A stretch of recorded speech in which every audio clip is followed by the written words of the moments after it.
How's it going, everyone? PAO Fans International back today with the American crew. I'm here with Yango and myself, Alex. Yango, how you doing? I'm good, Alex. I'm doing great. Not a bad week, but could always be better, could be worse. So see how it goes. Yep. We had no loss this week in footy, so I guess that's a positive. But the first game that we have on the docket is Roma, which in a way kind of felt like a loss just because of how it went down.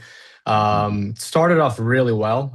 Roma went down to 10 men in the 15th minute. Mancini, honestly, this was kind of shocking that the ref missed it in real time. He was nowhere close. It ended up being a last man foul, and the reason I say it was nowhere close is because the next guy was multiple meters ahead of him on the pitch. So that should have been called in real time. But after VAR, Mancini got the red for last man foul.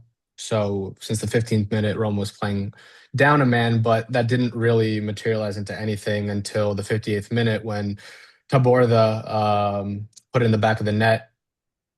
Good on him. And we'll talk a little bit, I think, about Taborda down the road, but it did result from a mistake, kind of a series of mistakes in the Roma defense. They, kind of looked amateurish there, heading the ball back.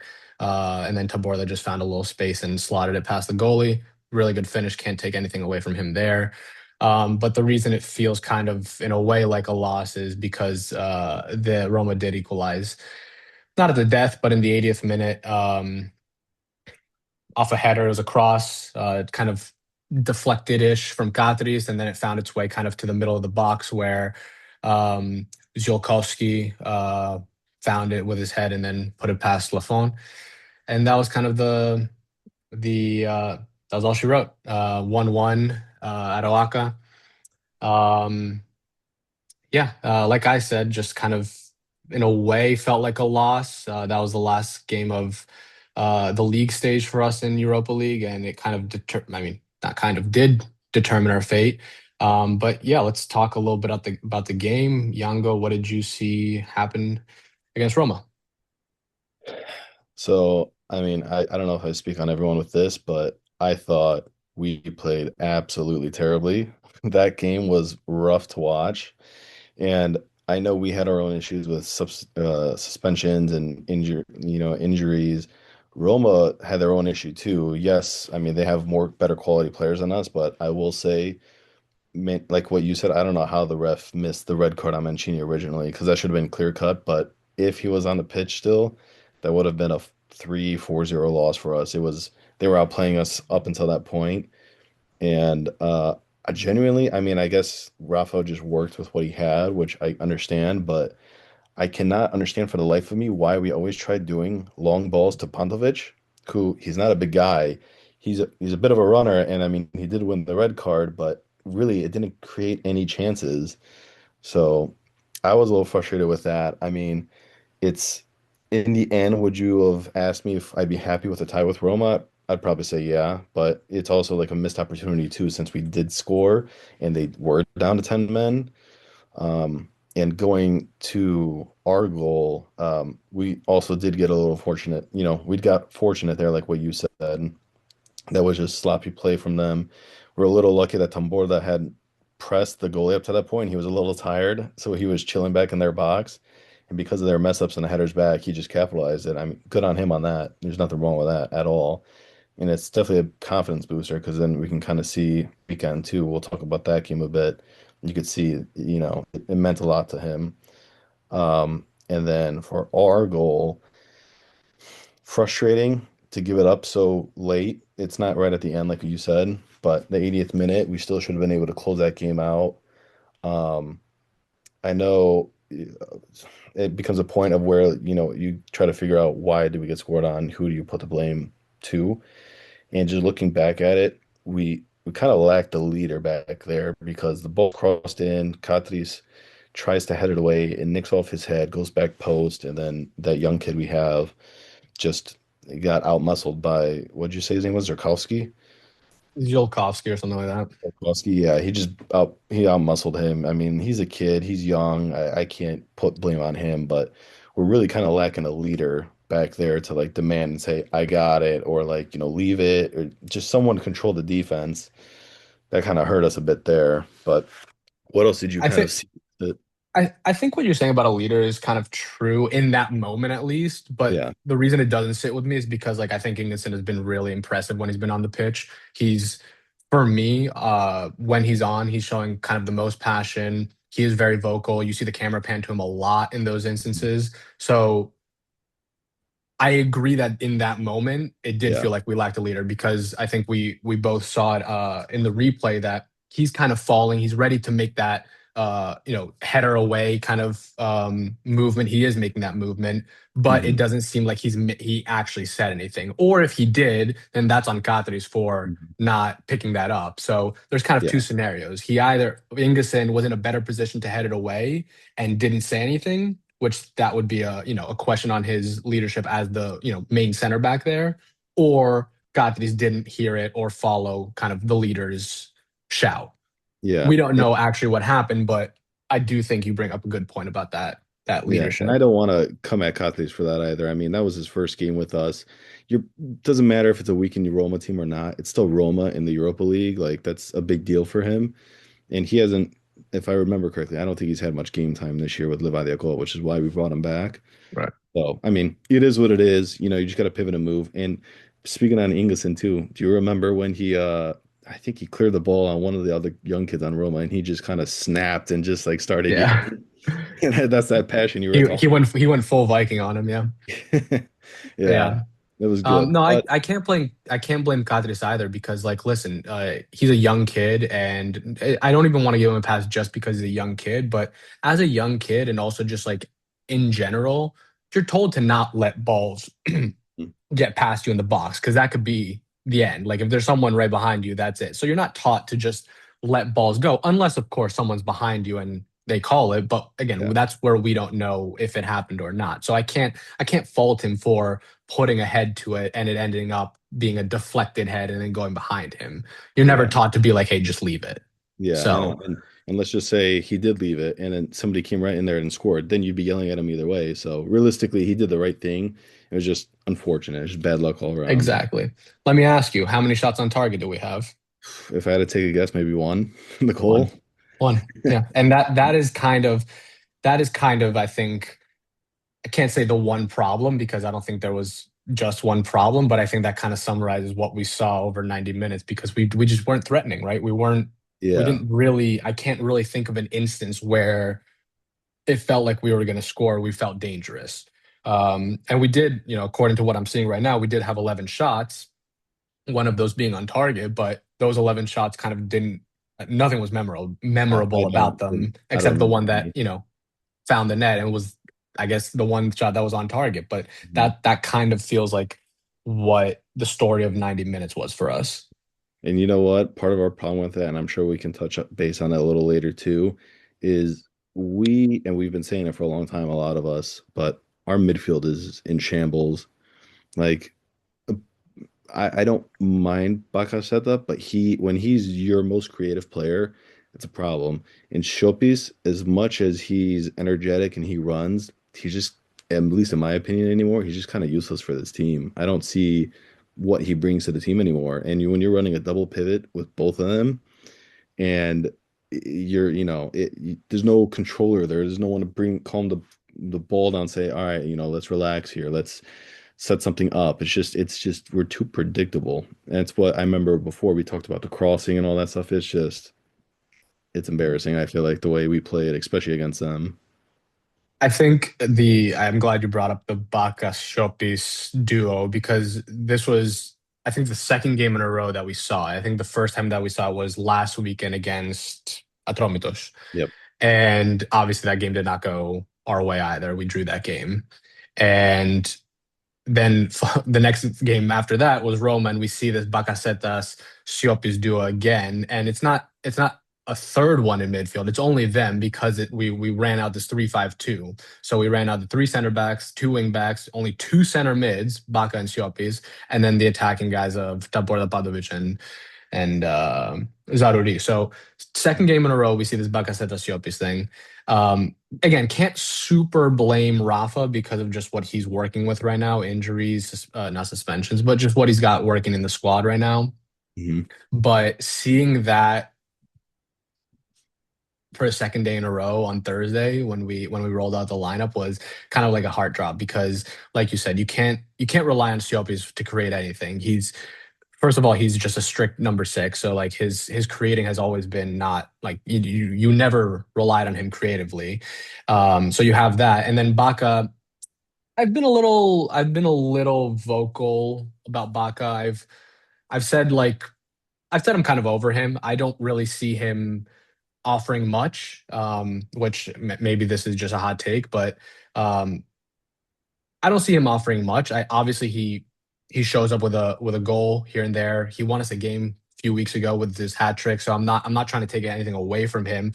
But other than the goal that he's going to offer whenever, however often, in the creative aspect, he doesn't offer anything or anything significant. And from your number 10, that's kind of a big problem. Not only when you're running this two center mid formation, but even when you're running three center mids or Yeah. three midfielders in general, your 10 has to be creative to some extent.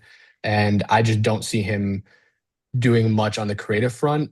There was one standout occurrence with him again in this Roma game where he played a through ball to Taborda. This was around the 30th minute. Don't remember exactly, but I wrote around 30th minute. Um, and the reason it stood out to me is like because I saw it, I was like that.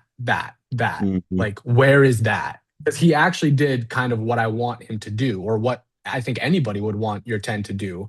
But it Hmm. was it was like a fleeting moment, and the fact that it stood out to me so much is kind of the red flag. Hmm. If this was happening over and over again with your number 10, that one moment wouldn't stand out, but it Yeah. did. And that was kind of where I was like, shit. So I was like, more of that, but you're not getting more of that from him. No, not at all. And like you said, I think I remember him doing a one, maybe against the Tromitos, he did do it too. I can't remember. But it's like, why don't you do that more? Like, why are we not doing these backline splitting passes like in Greek cathetes? Like, why aren't we doing those passes to open up the defense? And that's honestly, I know we've talked about it before too. When defenses sit in a low block, you kind of need those balls for someone to run in behind to open up the space. Unlock the defense, Exactly. that's what you say. Yeah. So yeah, the duo specifically is not, for two games in a row, it didn't really, work, just for a lack of a better phrase. Hmm. Um, we touched a little bit about Catrice, but we only talked really about him in terms of that goal. In Yeah. general, what was how did you see him over the whole? I don't think he played the whole 90, did he? I think he did. He I did, think yeah, he did, yeah, he did. swapped to the other side when Kyriakopoulos went out. But I mean, to be honest with you, the way I think of it with a defender, if you don't really hear that name that often, it's kind of a good thing. And I didn't hear his name that often, which means he was doing his job. He was marking his guys. He looked calm. I mean, he almost scored. He hit the post too. And that would have been a great debut for him. So realistically, I wouldn't give him a 10. I'd say maybe a 7.5 out of 10, if I had to say. Not bad, not exciting, but you can see that there's promise there. And honestly, I would probably start phasing him into the team a bit more and leave somebody else out. Maybe like, I don't know what their plans are with the other center backs, but maybe Yedvai, if he's not going to stay, why play him? Let Katri's get the reps, especially since it seems like Rafa's kind of throwing the league a little bit and focusing on Europa and the cup. I mean, do it. Why not? Yeah, I like your rating, and I think when you add the context in, young kid, first start in Europe at that age, also playing out of position, by the way, right? Because we played three center backs, and he was not one of them. He was No. basically our right back. Hmm. Um, so playing out of position, age, the stakes, the stage.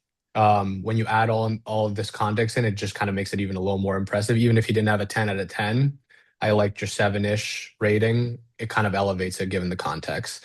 Yeah. So you definitely cannot be upset with that. And like you said, I think phasing him in a little more. We've been calling for it. Like, you gotta integrate the youth however you can. So if that means in the league because of the situation, so be it, right? It can't be in the cup. It can't be in Europe, right where we are today, and down the road this season. So the only realistic place would be the league.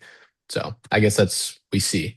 Mhm. Um, what else regarding Roma? I mean, they were we because of that red card too, we got a little lucky. They subbed out Sule to put in another defender because he was not right away, but he was starting to cook Kyriakopoulos a little bit.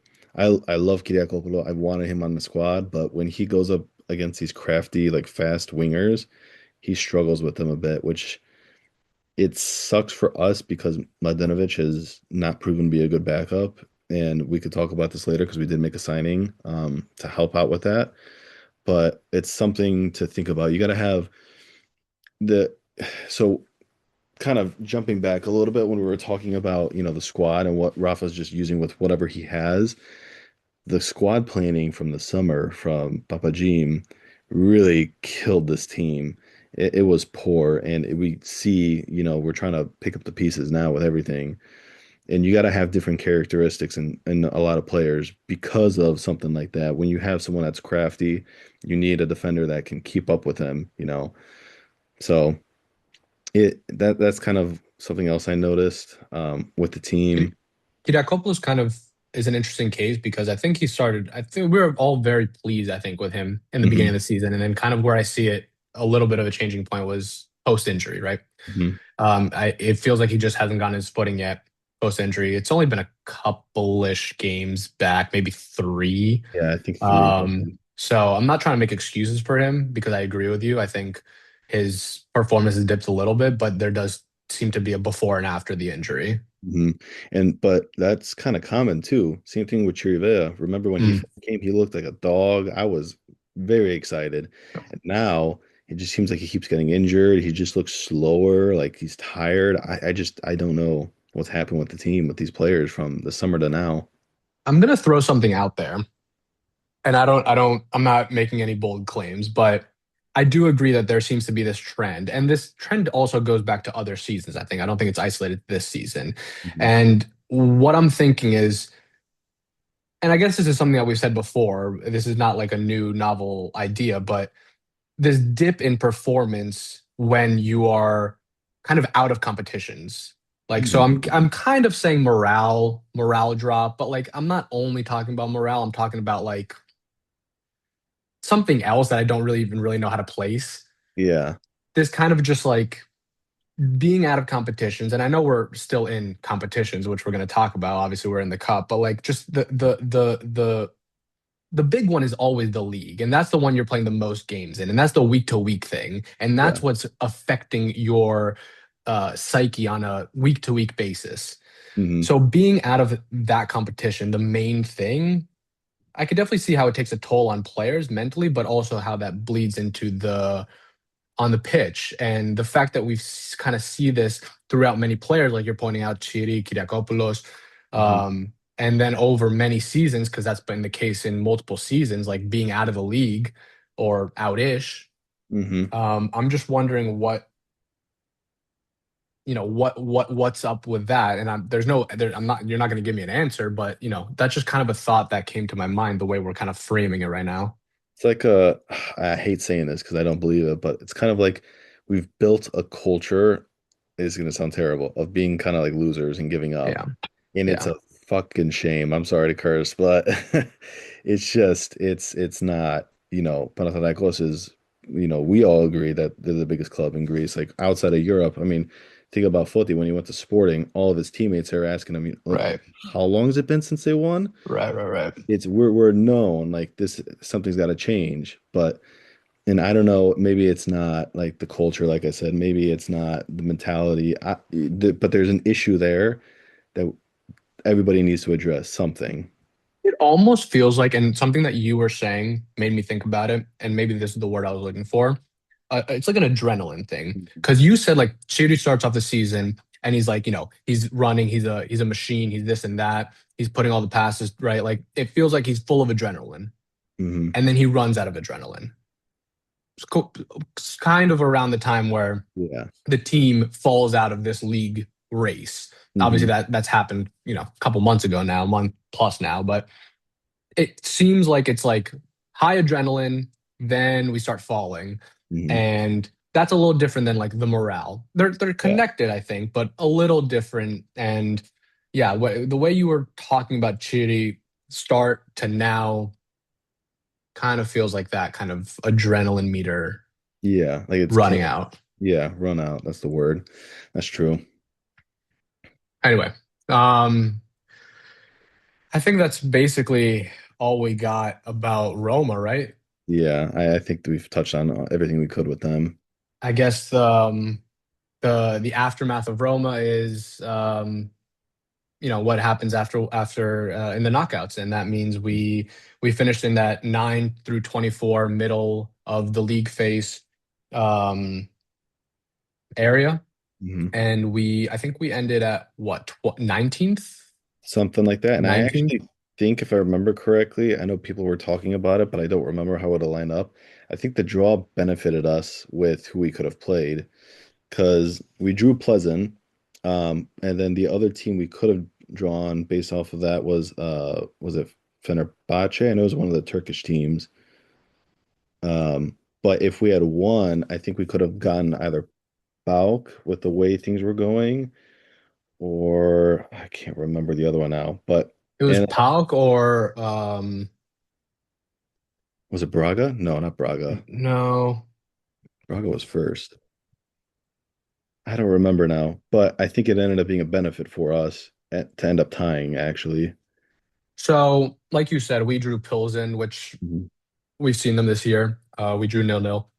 Um, So we got that next up. And just looking forward, we are on the side of the bracket side of PAOK. Just, that's of interest. Um, but more importantly, like the teams that you don't want to play, but you would eventually have to play if you keep moving on.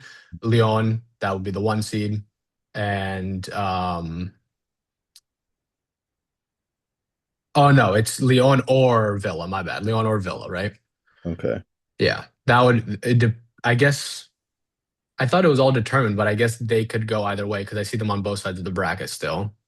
I'm trying to see if I can look it up. It might be a It's, draw afterwards too. yeah, yeah, yeah. It's just on the UEFA website. So what Okay. we do know is next we'd play Midtjylland or Betis. Yeah. That we know for sure, but everybody the top eight can still be drawn on the other side of the bracket because they do a draw afterwards, I guess. Yeah. Do you want to touch on Pleasant for a little bit, just real quick? Um, yeah, we can, yeah. It's all I really kind of want to say is that I mean we've played them. We kind of know what it is. They're the last undefeated team I think in the Europa League, if I've Yep. seen that stat. But I think we have a 50-50 shot, and I'll leave it at that because I mean we got a few weeks until that game. So that's really all my thoughts on it. This is all at the end of the day. I don't remember exactly when we played them. Obviously, it was some part during the league phase, but it was earlier on. It wasn't still Rui, I don't think, No, was I it? think I think it was Yeah, Rafa, and I think they got a red in that game too, if I remember. I think you're right. But regardless, this team is different than it was then. Even if Rafa Mhm. was on the bench then, which you're right, the team is still different and the team's still developing in either direction. Really, we don't really know which way that's going. But Yeah, I don't know how much we could. It's weird because like usually you should have something like quite solid to go off of when you've already played an opponent just a couple months ago, 3 months ago, let's say. But a lot has been changing in the team. Obviously, like we have reinforcements, mhm. which we'll also talk a little bit about that, how that plays into Europa League. But I don't know how much I could use from that game um, to factor into this one. Yeah, But theoretically, like this is a team that, with all due respect to them, like this is a team that we should be beating. Like uh,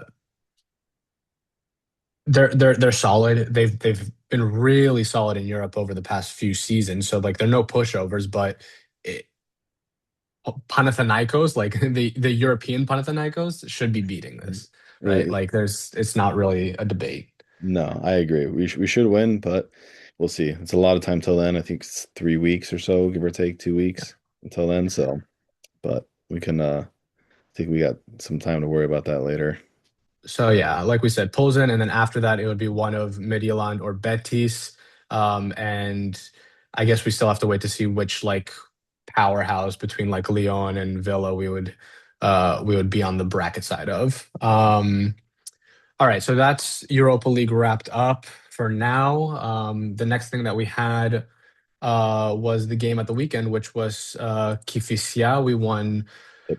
3-0 comfortably for once. Haven't seen that a lot recently, but we we opened the scoring in the 21st minute with Tete. This was a beautiful goal, I think, from everyone involved. Andino got the assist. This was his debut. He started from the left side. He held the ball a little bit. He played it to Tete in the box, who held it. He was going towards goal, but also like kind of away from it. So his body was taking him away, but he still found enough power to just slot it past the keeper's left and dink it off the post. Low Mm, shot, not super strong, but you kind of saw it curl on the ground. Beautiful goal, really nice from both of them, and nice to see them link up since they're mhm, two new boys. And then we there was a red card in this game too. This was a second yellow. And then afterwards, we in the 81st and 84th minute scored our second and third with Swiderski and Taborda to make it the final 3-0. mhm. Um, Easy day in the office, this one, which was nice because it's not always like that in the Greek league, especially against these types of opponents. But we did the job, and yeah, how did you see this one? I mean, I gotta say, today is a striker I've been wanting us like that type of profile to get for a long time. I mean, I love Foti. He's a mixture of Foti, and I know people say he's like a baby Lukaku, Tete, and I kind of see it a little bit, but he's a mixture between the two of them because he's got the speed and the strength of Lukaku, but he's got the dribbling ability and like the link up play of Foti, and I love that. I mean, he took the ball from half, dribbled it past I think two guys, linked up with Andino, got it back, and then beat it, and it was a nice finish. Yeah, it wasn't strong, but great placement.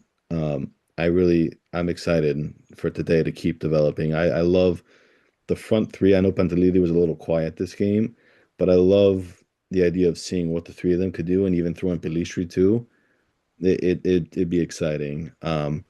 But man, I gotta say, we struggle in front of goals still because we should have had at least two or three more goals before the last two went in.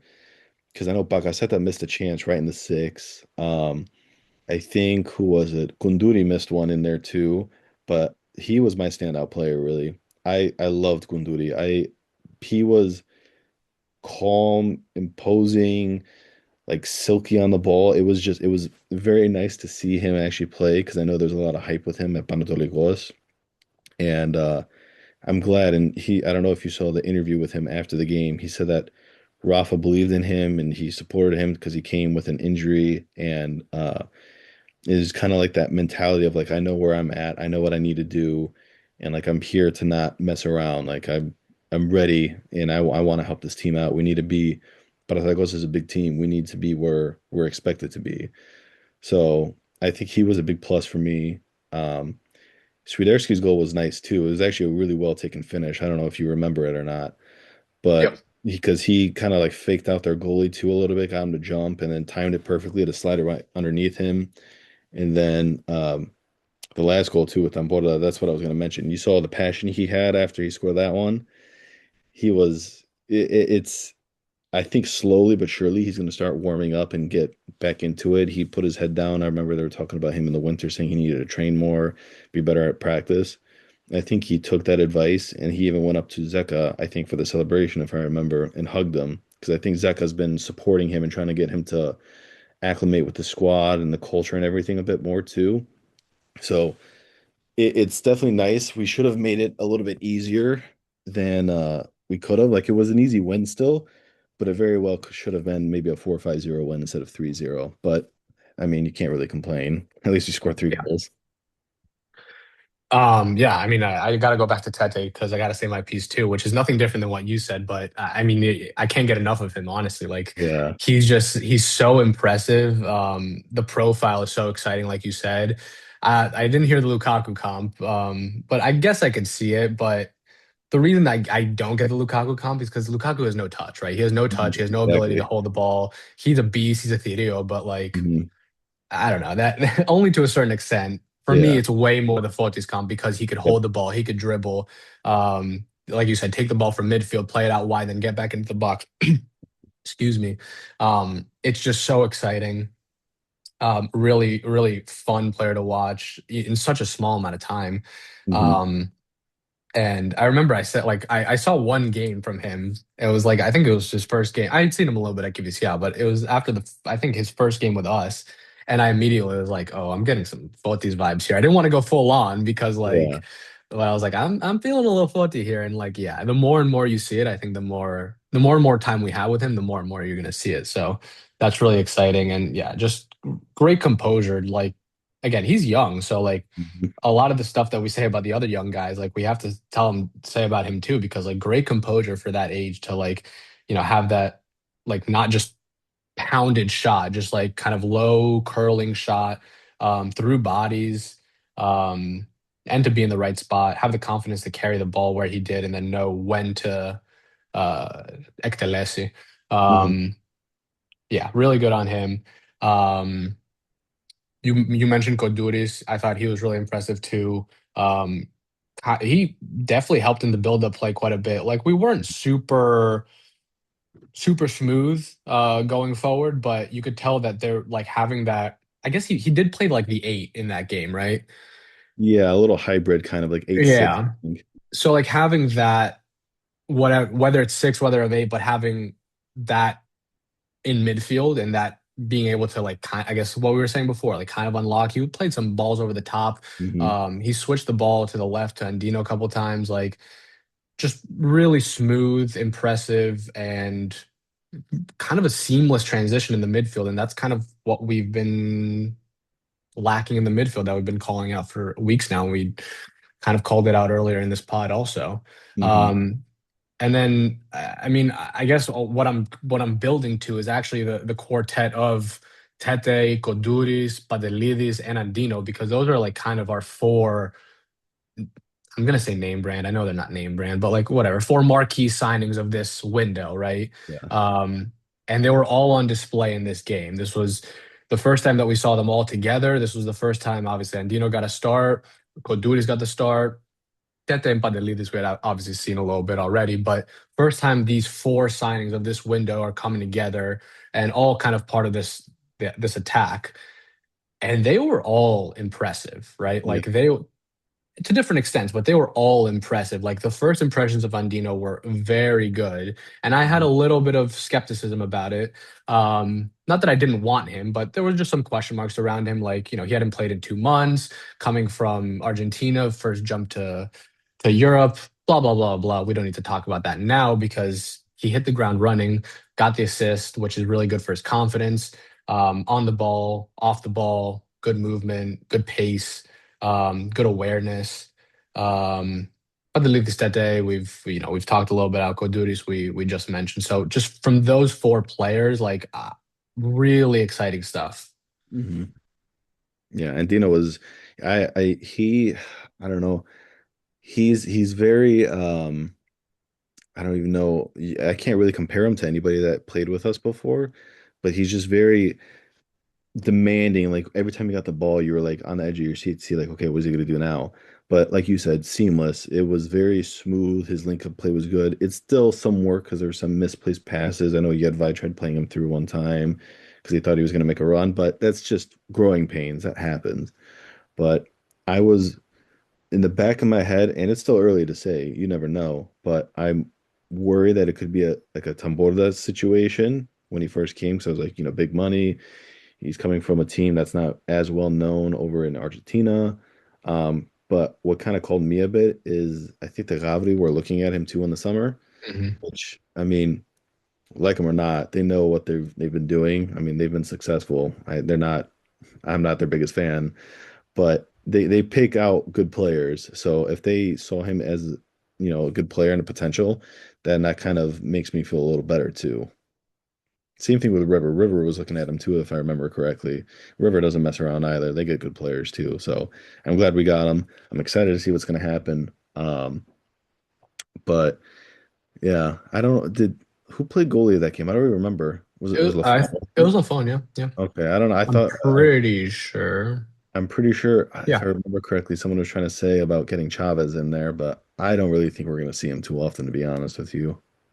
I've said my piece about Chavez before. Like honestly, my qualms with Chavez were mostly because I had this idea in my head that um not Kotsolis, Kotsaris Mhm. was younger than he is. I thought he was, you know, around mid 20s. But no, he's actually 29, which surprised me when I learned it on pod. Yeah. So that was most of my problem with Chavez because I thought he was going to eat into Kotari's game time. hmm But honestly, like again, like I do stand by the fact that like Kotari's has been impressive when he's been called upon.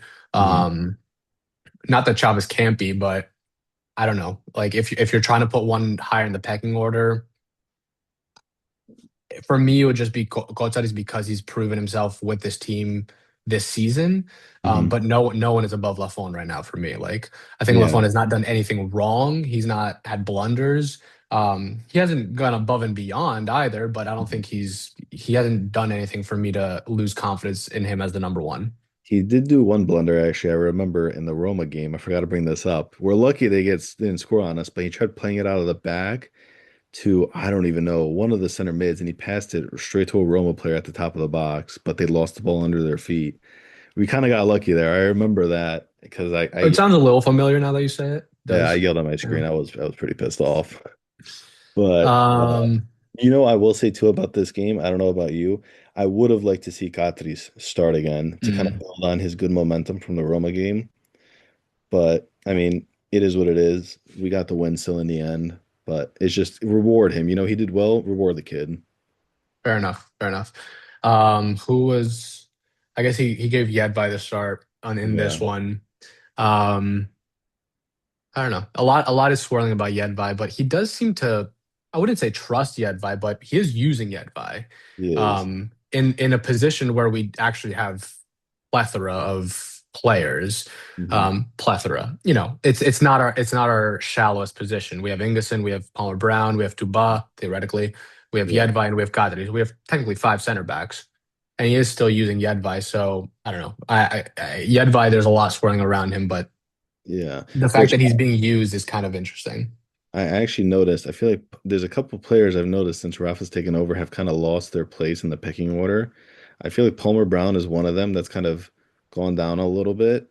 And Charon's been kind of MIA for a little while now. Sharon was injured for a minute. Oh, he was? Um, Okay. That kind makes of, kind of, kind of difficult to say when it started and ended, but I think he's kind of in the phasing back into it from injury. okay. Um, Especially because we're so thin in center mid. Like, there's no reason. Like, even if he didn't like Sharon, like he would be Mhm. being used right now because of just the midfield woes. Yeah, and that's why I was But confused. yeah, So that makes yeah. sense.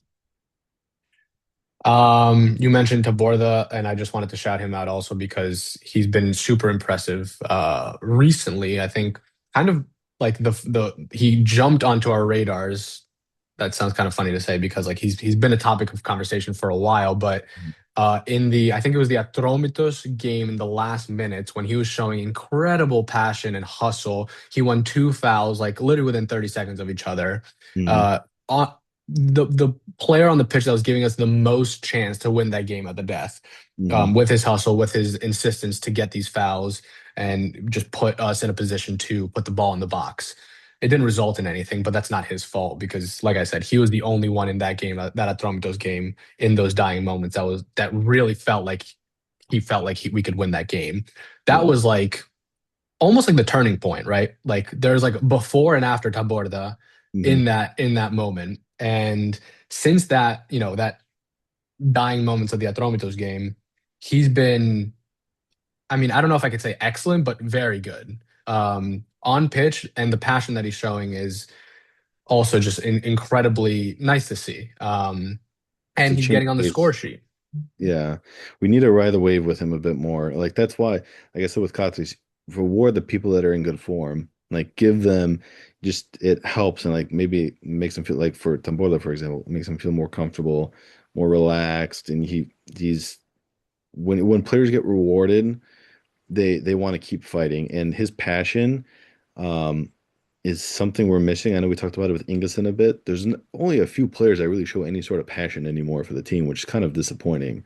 But that's why I loved hearing the Koundouris interview, saying like, you know where we're at. Kylian Coppola had an interview before too. I don't know if you remember that one, where I think it was after the Roma game. He's like, some of us need to remember where we're at. He kind of called out players. I felt like there a little bit, but it's just like too complacent. Some of the people. We just need that passion back. Like I felt like, and I know we never won with him, but the Jovanovic era, I felt like we had that like bit of passion, that let those all those last minute goals, that never say die attitude.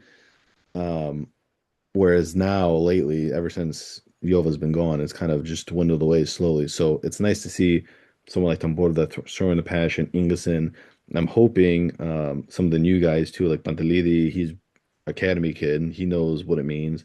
He helps and like gets everybody back into it. It's like, hey, listen, we know where we're at. We're a big team. That day from the neighborhood. Exactly. Yeah. That's funny story on 100%, that man. day. Sorry, I don't mean to cut you off on this, but a few years ago, I remember I went to Athens, visited my cousin, and he told me he was going to take me to a Kifisia game. This is when they were in the second division. And he was telling me, he's like, oh, this guy's, they keep saying Andrea, Andrea. I'm like, who's Andrea? He's like, oh, it's the striker. He's like, he's born here. His name's Andrea. They call him Andrew sometimes, but Andrea, he's like, he's good. He's going to be good. And I remember seeing him second division game. I'm like, damn, this guy's a tank. Like he is good. And it was just funny that I saw him before I even knew he was going to come to the team. And I was like, damn, it's just like, never know. But I'm glad he's with us. And I will tell you that from what I see online, he loves being a Panathinaikos. I know there were Yeah. people were saying he was an Ike fan growing up, but you fooled me. I'm going to be honest. Honestly, like you see that a lot. Like that was coming up with Foti. Like Foti, there was allegedly he was a Olympiacos fan growing Yeah. up. You're always gonna see that, and there's probably a truth and not. Like these Mhm. these these guys were kids at one point, right? And we were Yeah. kids at one point. We're adults now, and we still support teams. So like they obviously supported teams at some point, but they're also professionals. So I don't know how much you could you could ask for them other than to just do their job. And Hmm. you never hear about that in America. You never hear that No. like Aaron Judge is from like California, right?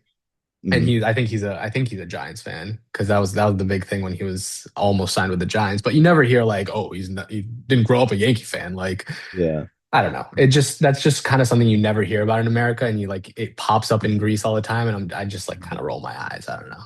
It is pretty dumb, but I think that was his first goal with us too today, right? Yeah, against his former club, he didn't celebrate. Yeah. Didn't Classy. I expect him mean, to celebrate, but yeah, didn't yeah, celebrate. he big part for him, so I respect that. It's classy. He's honestly he's making it.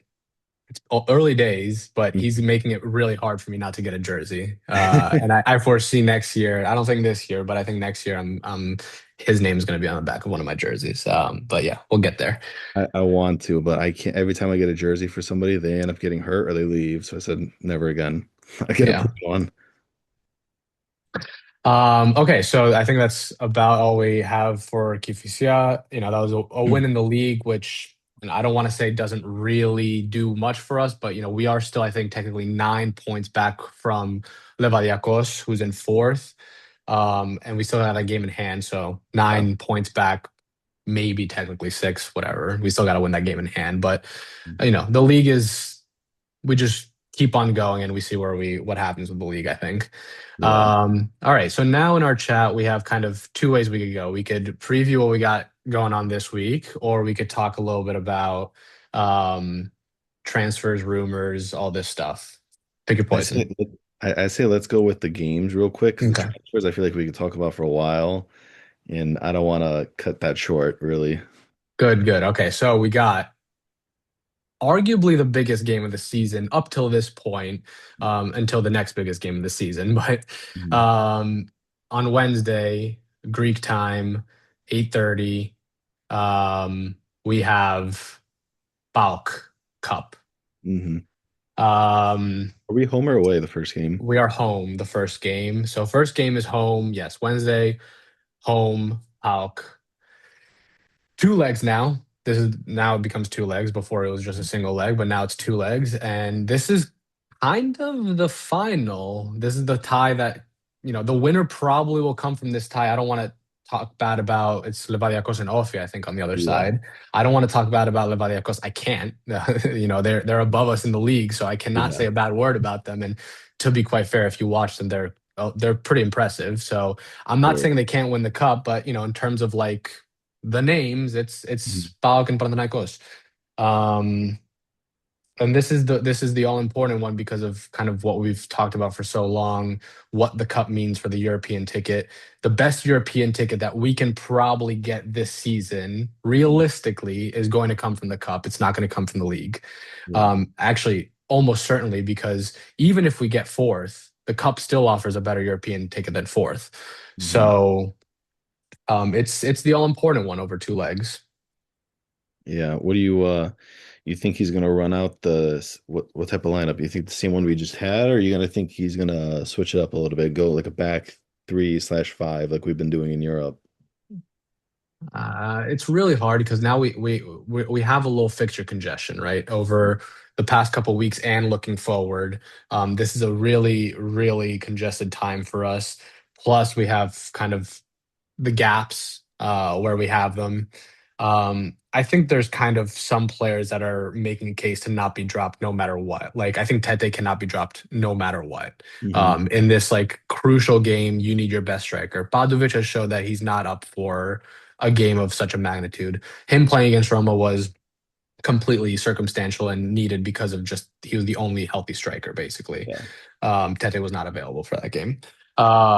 So in a game of this magnitude, you go with the guys who are kind of proving to be undroppable. That's Tete. Um, I would start Andino again. I don't know if that's going to happen. I think his liveliness was a good case for him, but honestly, I don't think Zaruri would be that bad either. No, I He's agree. been productive score sheet wise, assists and goals. So I don't think you're losing a lot if you pick Zaruri over Andino, which honestly I think is probably the likelier scenario, just because Andino hasn't played in a game for 2 months. And Hmm. then to play him twice in 4 days just seems like almost impossible. And in a Yeah. way, almost silly. You're just kind of almost asking for an injury at that point. So the more as we're talking about it, I think it's going to be Zaruri on the left. I think it should be and will be Tete up front. Hmm. The right wing, I would go Palistri, I think. I don't know why. Is he injured? Is he fit? I thought I saw somewhere saying that he might have had a slight niggling injury, but I don't remember. Because then that's what I was gonna say. If that's the case, he might start Zaroury on the right and then Andino on the left. Mm. He wasn't in the squad, Palistri, over the weekend. So interesting, yes. That's If frustrating that's the though. oh, sorry. I was saying that's frustrating though. Like Pellistri's constantly getting injured. It's this in and out of injuries, like can't even get back and is already injured again. Hmm. If he was healthy, I mean, and now the kind of the way we're talking about it, it doesn't seem like he would be healthy enough to play from the start. Maybe he'd come off the bench. Yeah. Zaruri, I don't have, we've never really seen him on the right for us. Hmm. He only gets subbed in there, I think, slightly, and it's maybe 10, 15 Yeah, minutes, I think. But more than likely, I bet you it'll probably be Zaruri on the left, Pantalida on the right. Padelidis on the right. And I'm Mhm. not mad at that because Padelidis Yeah. has been good enough and not even good enough. That's even a little harsh, has been good. Yeah. Um, So that's kind of the front three. The midfield is kind of the big question. You could Hmm. kind of think about. I mean, there's not a lot of names to pick from. It's kind of Nope. like the five of Siopis, Bakasetas, Renato, Koduris, and Sharon, if he's back. Charon. I think Charon should get the start, I think considering he came off Shopi's the got, bench. I think Shopi's got hurt too. He got subbed out the game against Kifisia. That's correct. Yeah. So Um, I think Sharon should get the start. I agree. Bakasetas didn't start that game, so I could see a scenario where it's Baka at the 10, Hmm. Charon. I don't think spoiler alert. I don't think Suzuka is going to be starting this one. Uh, I we'll don't think get so. we'll get to that, but I think Charon Baka. I wouldn't be mad about that. Hmm. Now, who's the third one? Do you go with Renato again? I think it probably is actually Renato, I would hope which not. I'm not thrilled about Yeah. also, but I do think it will be him. I just for playstyle purposes, I'd hope not because Gunduri, I think, fits that. I don't even want to call it destroyer because that's not what he is. More of that cleanup guy to allow Charon to run because Renato and Charon are very similar in their style of play. They love to run around. They don't Yep. hold position like box to box guys. So They're that those fluid eights. yes, and that will leave us gaps. But Yeah. the good thing is that Costandelias is hurt, so he's missing out on this game, which is a big plus for us. I think also what you said about Koduris can more naturally be that six. If you go Baka 10, Charon 8, you're kind of, you don't need the kind of that. I mean, traditionally you would be looking for that six. So like if it's between Koduris and Sanchez, Sanchez is more of that kind of traditional eight, like we said, to Mhm. 10, and Koduris would be that 8 to 6. Yep. So I think kind of just balancing out the midfield, Koduris would make the most sense. But I also kind of, it's in a way kind of how I feel about Andino. Is he going to start Koduris twice in 4 days? He just came back That from that injury. that just feels like, again, if there was no like loose strings, I would go Koduris. I think he did enough to impress, and I feel confident about him going in this one. But just the 2 games in 4 days is kind of leads me to, you know, to the fresh legs of Charon and Baca, who didn't start that game, and Renato, who he did start at the weekend, but is kind of more of that workhorse guy, Mhm. theoretically, when he's not getting injured, theoretically. Yeah. And then back line, I would assume we just go Calabria. Dumba has pneumonia, so he's out. Um, I would have to guess probably Calabria, Jedvai Ingeson with Kyriakopoulos and then Lafont in goal. I'm assuming that's what you just go with the mo your strongest group, unless you want to do Palmer Brown. I think But there's a scenario where he drops Yedvai for Palmer Brown in this one. yeah, I think Ingeson is kind of a vet. I think he could. There's no questions about if he can play twice in 4 days. yeah. Yedvai, I also think he could play twice in 4 days, but I think just just in terms of a little bit of rotation for fresh legs, Hmm. rotating one of the four defenders out for someone who didn't start at the weekend is not a bad idea. Even No. though I don't have any problems with Yedvai starting. Yeah, and then I'm kind of curious because we have Olympiacos after that too. Is he going to try to play a little bit more of a rotated squad? Because maybe he goes with Kotsilas instead of Calabria. Because I think he knows how the fans feel about playing Olympiacos. Don't care what position we're in. We always want to beat them.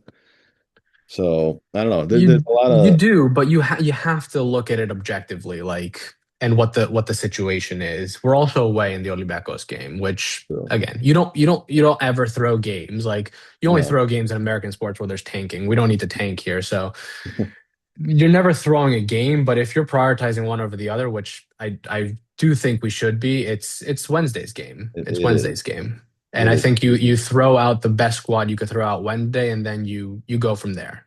Yeah, and I would probably agree to be honest, because like you said before, we need as not that it's a foregone conclusion if we go to the final, we win it, but getting Europa is much better than conference. We're not, I mean, I always want us to be a Champions League team, but we're not there, obviously. I don't want us to be a conference league team. I don't think we are a conference team league.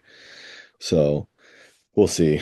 We'll see how it goes. It'll be exciting game. Like I said, it's a big plus that Cosandelias is going to be out because he Yes. ripped us last time. I think he's the one that turned Jedvai inside out and scored, and when we lost to them in the league.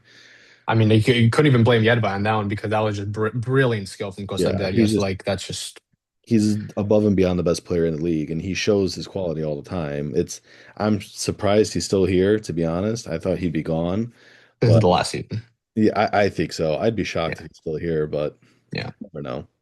How do you how do you feel about this one when you think about how the last one against them went? Scared, Let's nervous. give a little refresher. Not that we maybe need it, but we only lost 2-0, and this was, I think, one of the first games of the year. This was the beginning of January, I think. Mhm. Anyway, it was recently, month or so prior.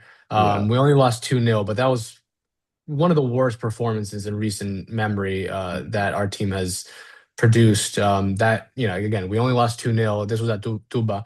But we could have easily lost 5-0. Yeah, it was bad. So yes, based on that and it not being that long ago and the kind of severity of how Mhm. bad it was, how does that make you feel about this one? I mean, we've kind of struggled with Paok a little bit. Like, I mean, I know we've picked up games here and there against them, but for some reason, and it's Tyson. Tyson always cooks our backs. I don't know. He might be 38 years old, but he still plays like he's 26. Like I got to give him a lot of credit. So as long as we're able to control him a bit, which is where if he was able to play Bellistri, he would help out Calabria Quetzalcoatl on that side a lot because he's got that work rate to help. Um, I mean, you kind of have to take the game with a grain of salt that we played back then because, I mean, the team's changed. The players are starting to understand what Rafa wants a bit more. We've got more players in, more bodies, better quality. So I don't think it'll be anything like that. At least I don't hope it is. Um, I don't want to make a prediction, but it's going to be a tight game. I think it's going to be a one goal difference. If it's win or a loss, either way, it's going to be tight, I think. I do think we do need to win this one to have any shot because I don't we're not reversing the score in Until the Thessaloniki. Yeah, I agree. So we do I think we do need to win this one, which is not like a grandiose statement, but we Mhm. need to defend home field and we need to win this one. I hope we get a big fan base turnout too. I think that's always a big plus. I mean, the Oaxaca situation. Oh, I guess we're not at Oaxaca. We would be able to Flores this I one. think we're looking for that. It should be sold out. You know, I don't think semifinal versus Paok at home. I think we could get 16,000 people behind that. Yeah. Um, yeah, I think I agree with everything you said. I don't know if I have anything else to add other than you know, like I said, we got to win this one because we could easily lose the one in Tuba. Yeah, it's tough. They've turned that place into a fortress and Yeah. it's tough. But you just got to play the game. I think that's basically all the on-pitch stuff that we have. We obviously talked about Roma, Kifisia, and we looked forward to Paok and Olympiacos briefly. I think now unless you have any final thoughts, I think we could transition to the off the field stuff, which is kind of the transfers, the rumors, and the little chat about the European list. I'll let you pick again which way you want to go. Yeah, I'm good with everything we've talked about now. I'd say let's talk about why don't we do transfers? Let's go on that. You give me your opinions and everything of how you think we've done, thoughts on the names that we've brought in and some rumor names because I don't think the window closes yet. We still got a couple days left, so Right. let's thoughts. So we got until February 6th. So that's from now. That's a few more days. That's technically 4 more days from now. I think so far the window has been actually quite good. We talked about kind of the quartet of players that kind of showcased themselves last game. That was Andino, Tete, Badelidis, and Poduris. There's been a couple other ones other than that, but those are kind of like the big signings so far in the window, and I've been very pleased with all of them. Like I don't think you could for a winter window, which is usually slower and more quiet and not as impactful. You're looking to get better, but like these game changing moves are harder to come by. Those four players kind of showcasing themselves and being as good as they've been so far is really encouraging. And on top of that, their age, all of them across the board, is fantastic, right? They're all under 25, I believe. Um, I think you're right. I think and they might be not just both. under 20, not just under 25, all closer to 20. Mhm. So everything about those four is like really promising and I'm very happy about. Since then, we've also gotten a couple names. This actually happened just now, basically today. Um, we got a new six and a new left back, and the six is I think his name is Musa Sissoko, right? Who you guys know from the Premier League. Yeah. Um, yeah, Musa Sissoko, just because there's a lot of Sissokos running around. But this is Musa Sissoko, who you know from the Premier League.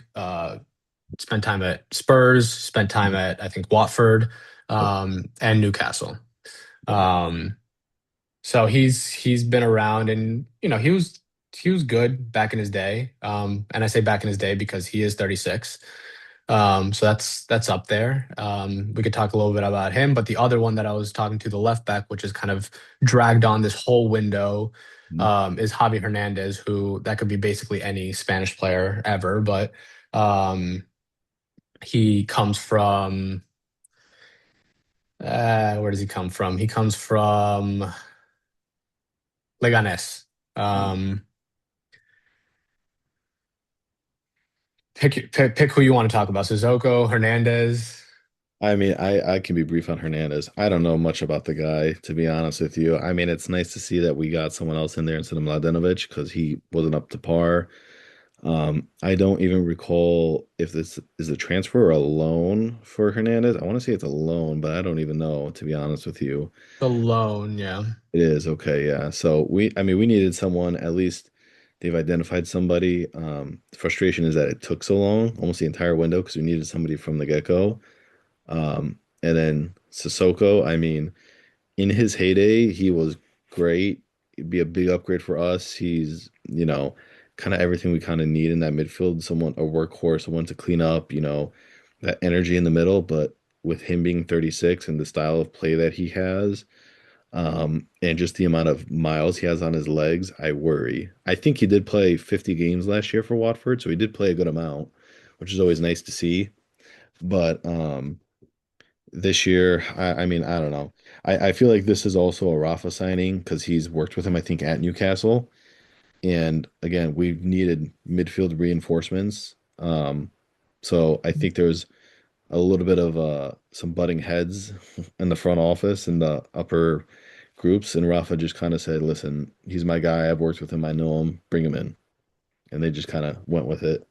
Yeah, I'll jump back to Javi Hernandez for a second because I also don't know much about him, but one thing that you said about it dragging on for so long is kind of the standout about this because it feels like it shouldn't have been that difficult. Mladenovic has kind of been on the outer for a while now. I'm not sure what exactly they're doing. I mean, I think the only option with Mladenovic is a contract termination because no one is going to, come and give him any sort of transfer because I think he's up in the summer. So you're only looking at a transfer, at a contract termination. But regardless of what happens with him, were they waiting to sort that out before bringing him in, bringing the new guy in? I don't know. I don't know. But that's kind of just a weird situation. Javi Hernandez is, he's a decent age. I don't know if he's going to end up being with us after this season because of just like you said, it's a loan with I don't think any options or anything like that. But he's a decent age, 27, so he's got the legs for it. He'll be getting game time. He's an ex Real Madrid academy, Mhm. which I don't know how much that means because it kind of does seem like everyone is ex Real Madrid or Barca academy these days. I think Juancar was also ex Real Madrid. I think so. But we do love a Spanish left back. Juancar obviously was a great servant to the club, really beloved by the fans. So, we love a Spanish left back. Hopefully he could, do his job, relieve Kyriakopoulos of minutes. Suzuka, I think there's kind of like you were alluding to more to talk about because it just feels like, I don't know, like 36 is just kind of crazy, man. Mhm. Not that there's anything wrong with that, but like we're not a retirement league. Maybe at one point we were, but we're not a retirement league, and this feels like a retirement move. And I Mhm. don't think it's like a retirement move actually, even though it feels like it. It's more of just like a stopgap, right? It's out of necessity. We've talked a lot about the midfield holes, and specifically in that six, because like Siopis is only playing that six because of necessity, right? He is not clearly, as we've seen kind of in this string of games, up for it and up for this volume and up for a starting role. So is Sissoko over that starting role? I don't know, but it is definitely a band-aid solution to a problem we have in the midfield and specifically the six. Kind of what I am raising my eyebrow about Sissoko a little bit, and it's something that came up earlier in the transfer window, and it was a rumor about Brozovic, who is also a six. And I'm a little biased because I'm half Croatian, so like obviously I like the Croatians coming in, but um, Brozovic was 3 years younger, is 3 years younger than Sissoko, Mhm. um, and we were. when his name came up, we kind of were like, I don't know to the extent how serious it was, but we were like, he's kind of old, and then we just ended up signing a 3 years older guy who's even more past his prime. Brozovic at least is Brozovic has recently has played World Cup games and played 90 minutes of World Cup games. Again, not that long ago. So and Euro too. Like forget about the World Cup. That was 4 years ago. Euro even more recently. So in terms of like actually being able to contribute and be like a active asset, I would have picked Brozovic. More expensive, higher wages than someone who is 3 years his senior, but I don't know. I feel like even if it wasn't Brozovic, I feel like there maybe could have been better options than Sissoko. And I'm not trying to rag on him because he might come and shut us all up. But again, the 36 kind of raises some questions. But, just to play devil's advocate, he's coming from the championship, which is a very serious league. No, Hmm. no one is, talking down about the championship. So I don't know. We'll see. I mean, it's just like kind of what you said. We go from Kunduri's, who's more closer to 20 than even 25, and then we go and get Sissoko, who's at 36, which I mean, I'd be okay with if it was like a stopgap type like signing just for 6 months, but I think he signed a 1.5 year contract, which I don't think is ideal. I mean, I don't know. I just you gotta let him play. Let's see. Kind of like what I mentioned before. Tyson's 38 and he still runs like he's a kid. So who knows? Yeah. Maybe Sissoko still can too. You got to give everybody the benefit of the doubt on that, to be honest. Hopefully he impresses us. I think that's it for confirmed transfers. Next, we have a few rumors. Yep. Do you want to tell us what you Well, got? I know the one big one I saw before I got on, which I thought, I mean, it went quiet. We talked about it and then it went quiet and now it came back up a little bit again, is Fruk. Um, I would love him. I don't know how serious this talk is, to be honest with you, with a few days left. I think the article stated too that um, the asking price that they have, I think, is around 10 million. I can't see us paying another 10, considering we just paid Antino that much. Um, but hey, you never know. Maybe Big Daddy Foos wants to spend some more money. I mean, the reality is, I kind of agree with you that spending it was like I think it ended up being around 7 million for Andino, but Yeah. spending another 10 for Farouk just feels just unlikely. But Mhm. we have, and we've said this before, we have gotten quite a bit of incoming money over the Mhm. past 6 months. Obviously, like it was almost 40 million just from Foti and Vaya, Mhm. which not a lot. Some of that has been reinvested, but not all of it for sure. Oh, definitely. Um, so that's kind of the only thing, just because of that recent big lump of cash that came in, is kind of the only reason I think there's a possibility that Mhm. we might spring for another transfer in that 10 million. Mhm. The weird thing about Farouk is that 10 million has kind of been on the table since the beginning of the transfer window, and there's been other teams that have been interested in him. Like there was interest from top five leagues. I think even Mhm. Arsenal was interested at some point. German teams. Um, there's been legitimate interest elsewhere, and I think someone would have paid that 10 million. Like I teams with agree. more finances, with bigger budgets, would have paid that 10 million. So the fact that it's come to this point is a little weird. I even said a couple weeks ago in the pod, like, if we want to get it done, like, I don't think that's one that we should have let drag on, because then I could have seen a scenario where it became a bidding war. I guess that didn't actually happen. But I would say if multiple teams would be in on him, someone else would be more ready to pay that 10 million or more. I agree. So, I mean, I don't know. It's also Greek papers. Who knows what's true, what's not true. But then I know there was another guy we were linked with, another six. Do you remember what his name was again? Kral? No, no, no. The one Honduran guy that Kevin Oh, Arriaga. Ariaga. Yeah, Arriaga. But um, from the reports, what Leo Foto says is that that's about to be a done deal. I think he's 28, big defensive mid, Honduran, 6'3", I think. Don't really know much about him either. Kind of looked him up briefly, looked him up on FIFA just to get an idea. He's a 74 overall, I think, which kind of fits in right where everybody, with the quality of the team, I guess. But I will say, if we bring him in, the fact that we're getting someone at 6'3" in using him to replace Showpiece, who's like 5'6", I already think that's an upgrade, to be honest with you. So, but I don't really know too much other than him, other than that.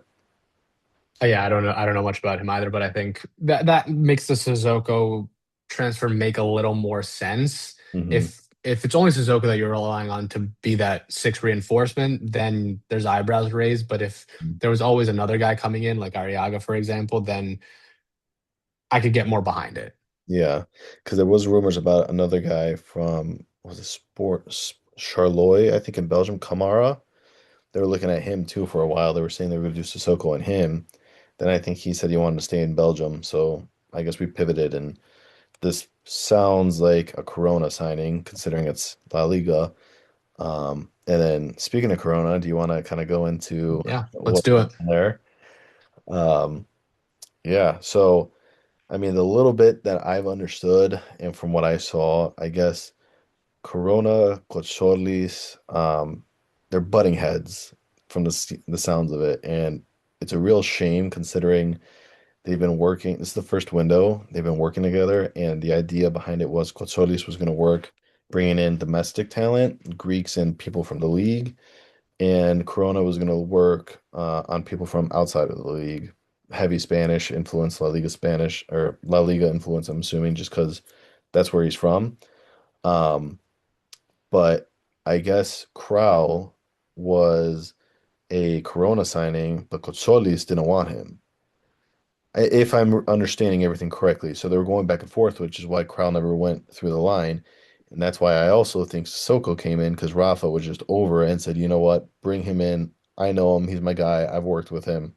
Let's do that. So to me, it's disappointing that we had something set up, something seemed promising, um, with Baldini too, and everything seemed like everything was kind of everybody knew their role, you know, like kind of giving Alafouzos the benefit of the doubt here, but he actually did something Right. great. He actually set up a system that was going to work. And now, again, I don't know if it's just Greek media talking, but it seems like things are crumbling already, which is really disappointing. In the past, we've all praised the kind of the just next page that the club seemed to be taking with a more serious division of roles, like you said, more people in general just working rather than it just being like Papadzim doing everything and then like all the blame and you know burden too. I'm not trying to apologize or anything, but like everything just falls on him. And then if he screws up, everything falls apart. So just more people working, more people involved, division of work. It all seemed like it was doing good things. And I think it still can, but this kind of latest thing that's come up is, like you said, just a little just unfortunate and just a letdown a little bit just because of how good it was looking.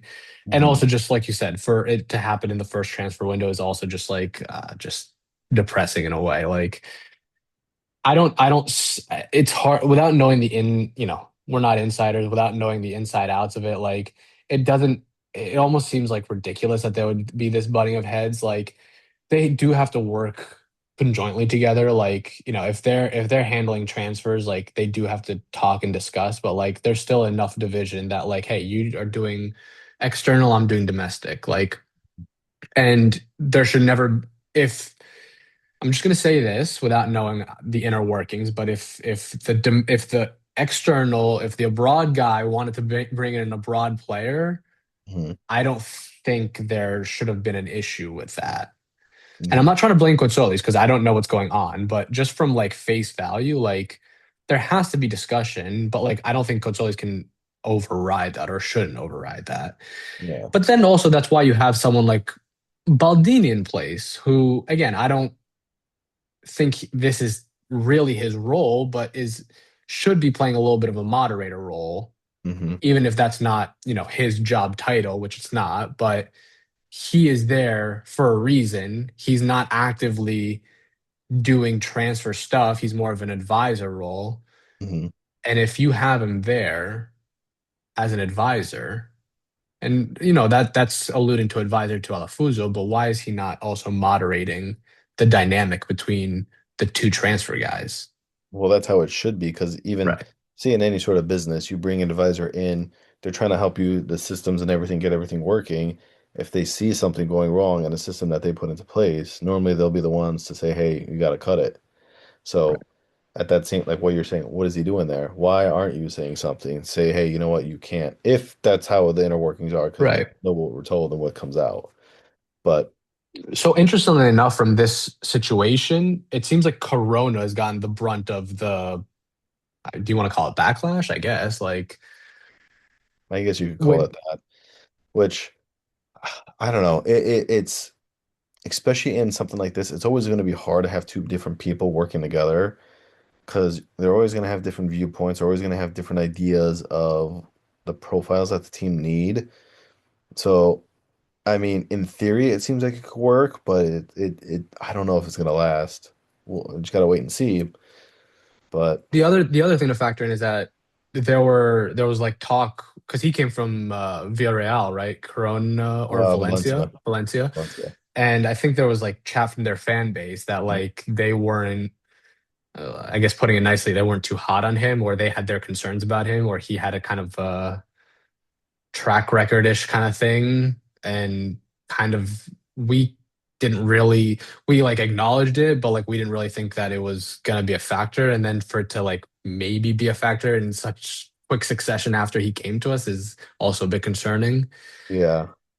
Listen, I'm not trying to point fingers. I don't, to be completely honest, I don't know like the every single detail about this situation, but what I can say is what we said. Like we have Baldini, who should be an advisor, is an advisor by title and should be moderator between these two guys. We have these two guys who are allegedly butting heads when they shouldn't be, even though they should be working together to a certain extent.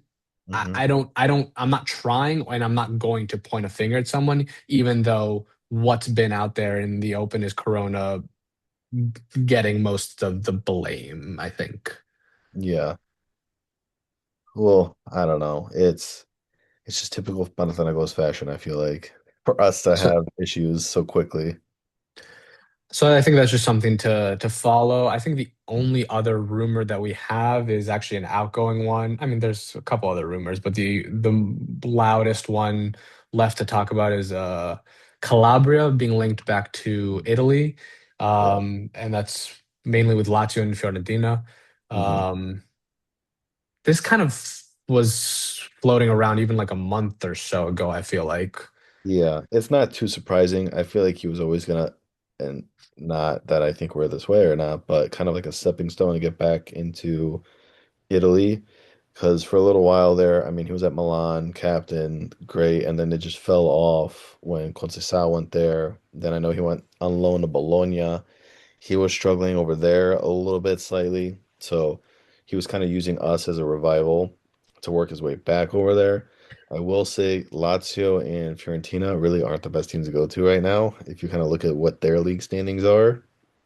Um, but I'd do it. I'd sell him. I mean, I don't know what type of offer we're gonna get. If it's 8, 9, 10 million, I'd do it and just throw the money for Tsaparas. I mean, we see how he's playing with Livadia.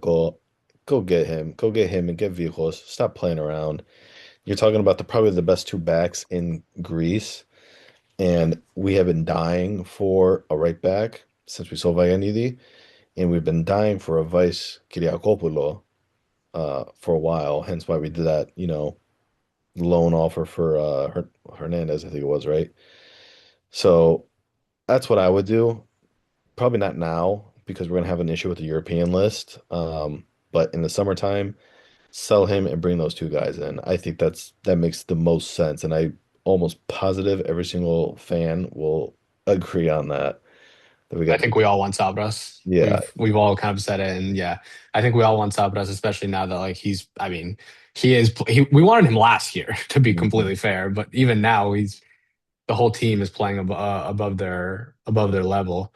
I don't know if this could happen in 4 days. This would all have to happen in 4 days. You cannot sell Calabria right now without a replacement because look at the right back depth. The right back depth is Kotsiras, and that would be it. without Yeah. bringing someone else in, and then you'd be asked to play Jedvai at right back and play Katiris at right back.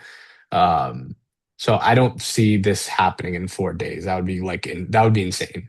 Yeah, like I said, I think it's more of a summer move, if anything. If it is, it should be a summer move, at least for us, because like I said, the um for the European list, we're gonna have a problem specifically because we already have holes we got to plug as it is too for the European list, which we could talk about.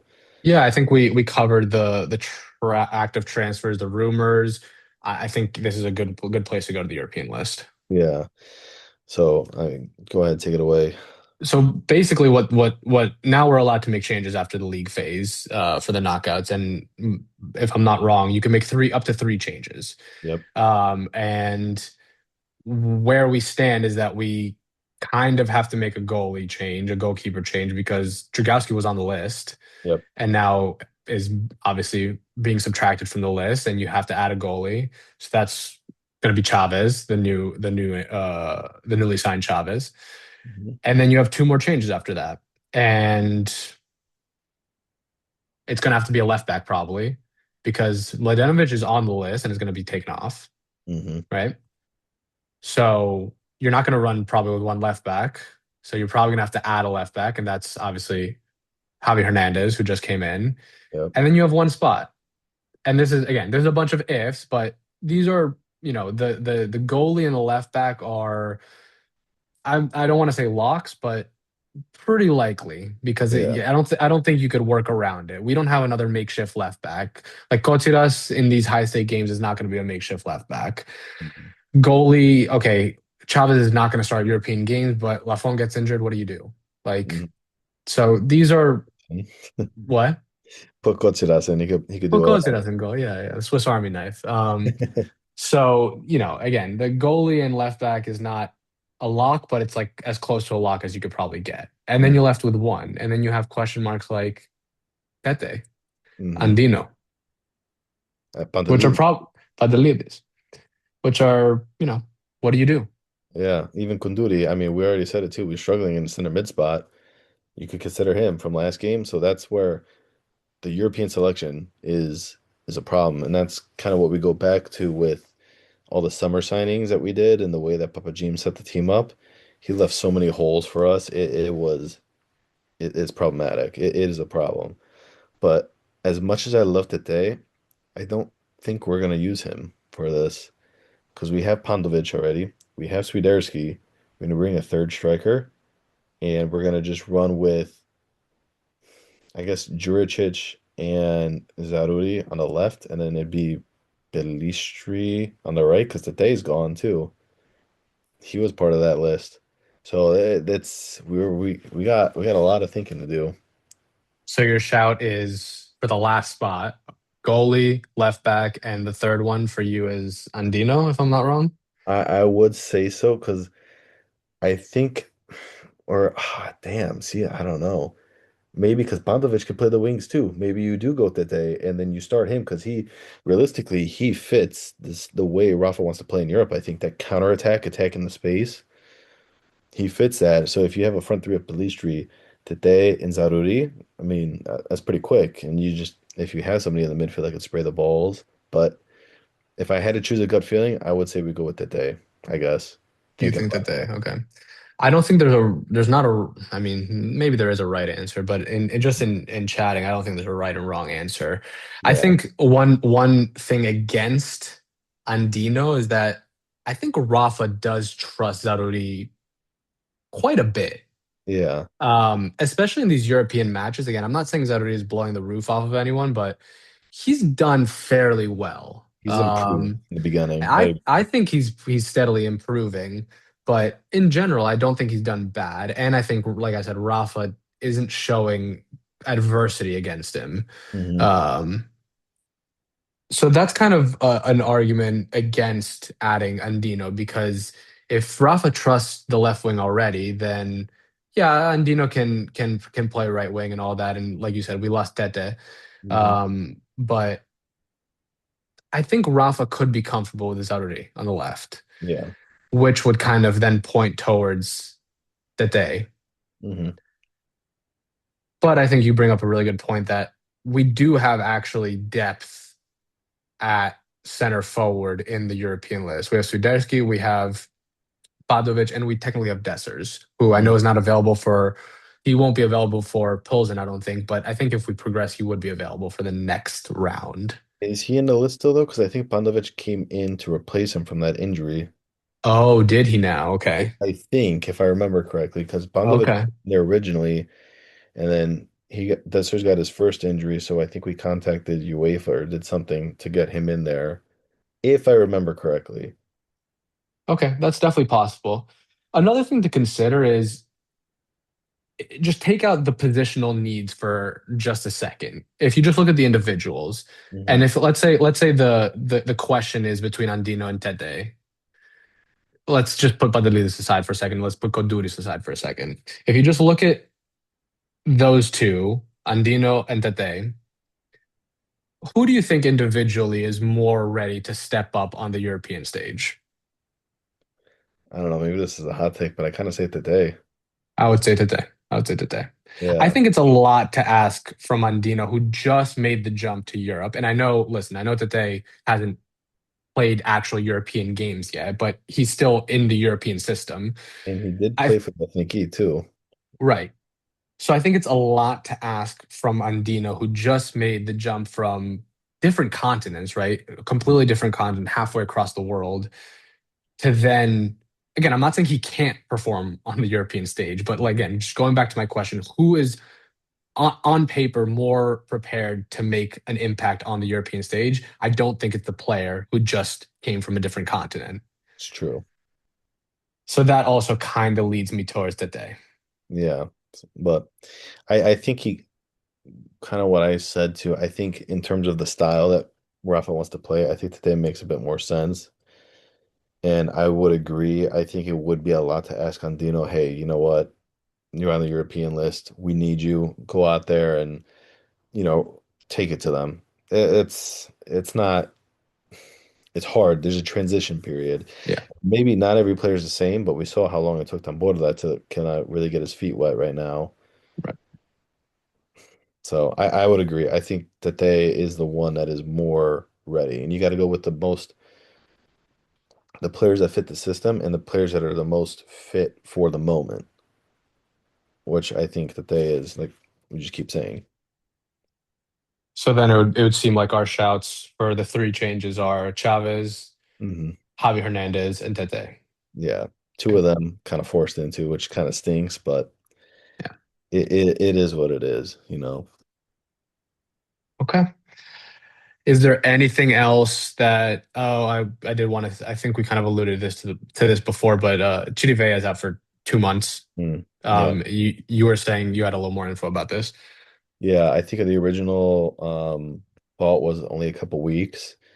And then I think they just did a test again. They checked it out, and he's out for 2 months, which also makes sense why we went and got Sissoko and the other guy, Ariaga, to kind of fill in those spots. So, and again, Out that of curiosity, did you know where the what kind of injury it was? I want to say hamstring, but I'm not sure. I don't remember to be honest. The kind of the way you describe it is kind of just again, I just keep saying concerning because like it seems like the same things pop up over and over again. But we've seen this kind of thing happen before with a team. Like it Hmm. seems like it's a 1 or 2 week injury, and then the next thing you know, he's out for 2 months. Hmm. It happened with, I mean, I think most notably it happened with Palmer Brown because that's how Palmer Brown started. Now it's I guess a couple of years ago, but it was like that. Like, oh, he'll be out 1 or 2 weeks, and then he went missing for a whole year Yeah, or more.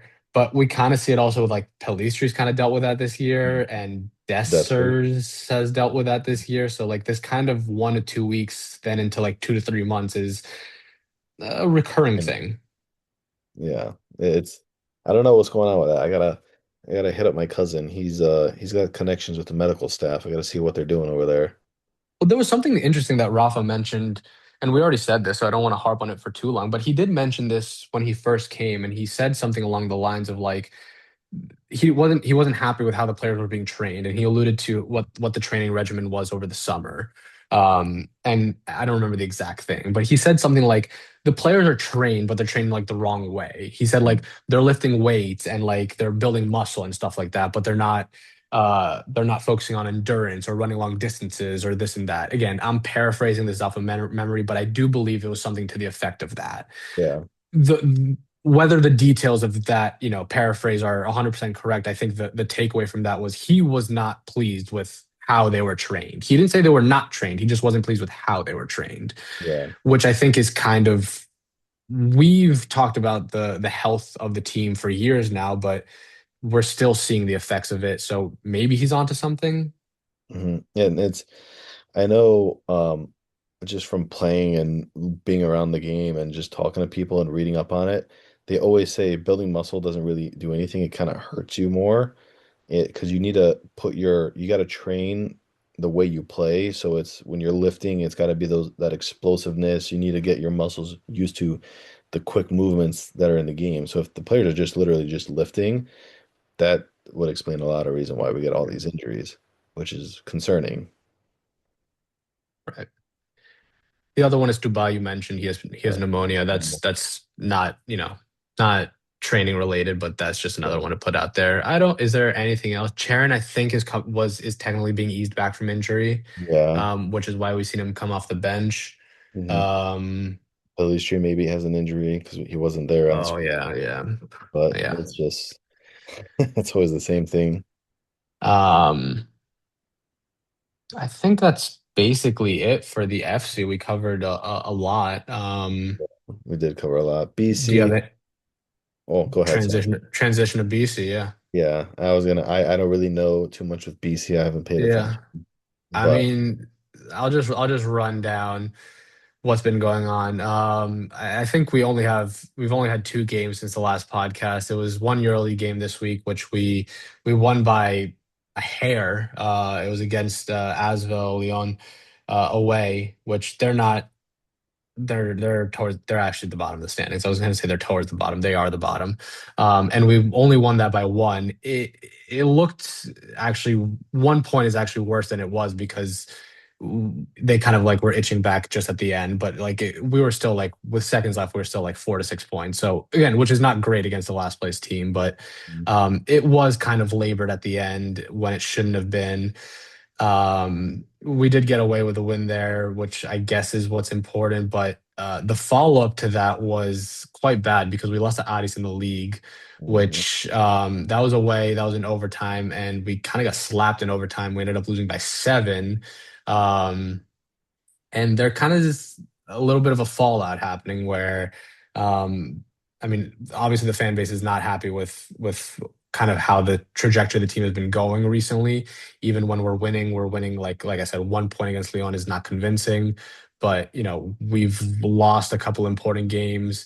And this Addis, I don't want to say it's the last straw, but DPG came out and he Mhm. posted a video, which, in typical DPG fashion, he was very outspoken, and he said something to uh, on the lines of everyone needs to be gone. Don't come back to Athens. Mhm. Everyone should resign. Um, and then I think I haven't been kind of in the chat in the last 24 hours, but I do remember seeing something about Gazeta reporting that Ataman was done. I saw a rumor about that. I don't know if it's true because I feel like I would have seen it in more places, but I saw the video from DPG, even though I haven't been paying attention too much. He's just It's how he is. He's that type of character persona. He puts whatever is on his mind out there, and he wears his heart on his sleeve, especially for Panathinaikos. And I think he kind of has every right to be upset, to be fair, because whoever Ataman wanted, he's brought in. He's spent the money. He's told him, "I'll bring you these guys." And just from last year to this year, we there's been no improvement from what I could tell. We're really having issues defensively. I mean, his first year, obviously we won and it was fantastic, but there, I don't know if it's Ataman being um, not full of himself. That's not the word, but being stubborn in the sense of he. he wants his players to play a certain way. The players think they're too good for that way anymore after they won. There's a whole lot of issues with the BC right now, which is sad. Because we have good players. I mean, you got leaders in that team. So I mean, Sluka's there, who is the leader. None is. I mean, he won MVP. He's probably one of the best players in Europe. We have the players, we have the talent, but they can't put it all together. And that kind of makes me wonder. I'm used to NBA over here. I watch it more, specifically the Bulls. I remember just because they retired Derrick Rose's number over here recently. Those teams with Rose, he was the superstar, but it was basically just him. Everybody else were just pieces that complemented the team well. You don't always need superstars. You need pieces that fit the puzzle. Even look at OKC last year when they won. Yeah, they have Shea, who was great, but it's a group effort, and I think we just have too many personalities. There's none. There's Sluka. And that's not to say that it's bad, but there's TJ Shorts. We've been missing Lasor. There's Hernan Gomez. There's Osman.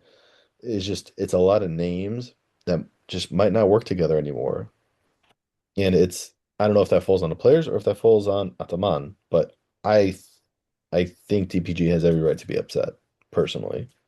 I think he has every right to be upset. I think kind of the problem I have with it, and like, listen, like Instagram live videos, not live videos, Instagram stories are not something that is unusual for him. So it's not, I'm not even saying like just because he posted a video, it's like out of line. I just think calling out players and calling out the whole team like that is, I don't think you're not promoting a healthy locker room environment. No, I shouldn't. Um, Again, I do think he has every right to be upset in all of this, but there are just some things that should happen not publicly. Yeah, you got to keep it in house, something like that, You're because right. you cause a stir, people know, and then they can poke at it, and it gets worse. Right. We know how the Greek media is; they're just going to build on it. Just becomes toxic. That's something he needs. I don't even know if he'll learn it. It's just how he is. But I completely agree. You got to keep that in house. You can't go Yeah. pulling for people's heads like that. Right. So that's kind of the extent to I where I have a problem with it. Hmm. Um, I do think there's some question marks with Ataman too. I think Adoni's been pretty vocal that like Ataman hasn't recently taken responsibility for kind of these losses or like bad performances. He kind of just throws it all on the players. And like there were times where like it felt okay. Like recently he called out like Mitoglu in one game and Juancho when they both threw up donuts, and he Hmm. like literally called them out. And I kind of defended him because like yeah, you can't be really throwing up donuts at this level, especially when Hmm. those guys get like minutes. Um, but and then a report came out like that there was some players like partying late, and like I think Hmm. Juancho was involved in that. So like I don't know, it's really messy. But I do think one thing that Ataman time and time again now repeatedly is not taking accountability for this and kind of just throwing it, which I think you should, as a coach, you should take accountability. I think one time I could give a pass, but when it's kind of this time and time again is kind of when I'm like, all right, this is not how a coach really should be handling it either. Um, it seems like if Ataman isn't done now or imminently, this is his final season with us.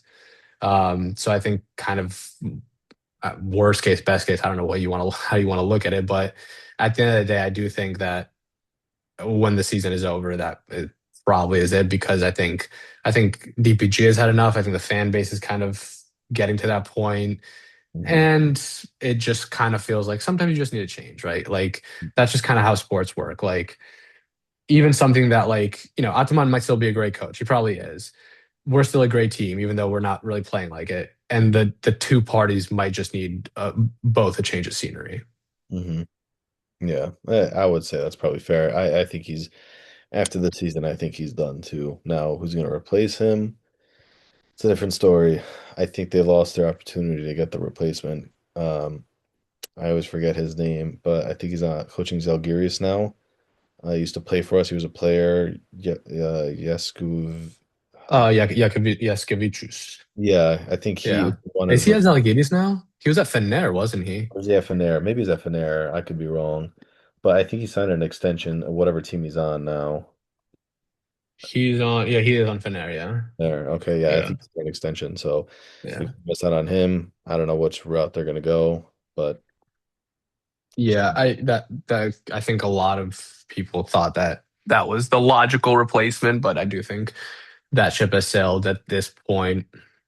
I mhm. don't know. I don't want to speculate too much either about who's the replacement because I don't know. I don't know. Ataman is still there. You can't really Yeah. say Yeah. replacement until you really know Yeah. what's Because going on. we don't know when it's going to happen either. Like if it happens now in the summer, the answer is probably different. So, Exactly. Yeah. All right. Anything else? Yango, what else do we have? I think we covered a lot. I think we covered everything. I think we did cover everything. Yeah. I don't know. Oh, I guess this we should end on this.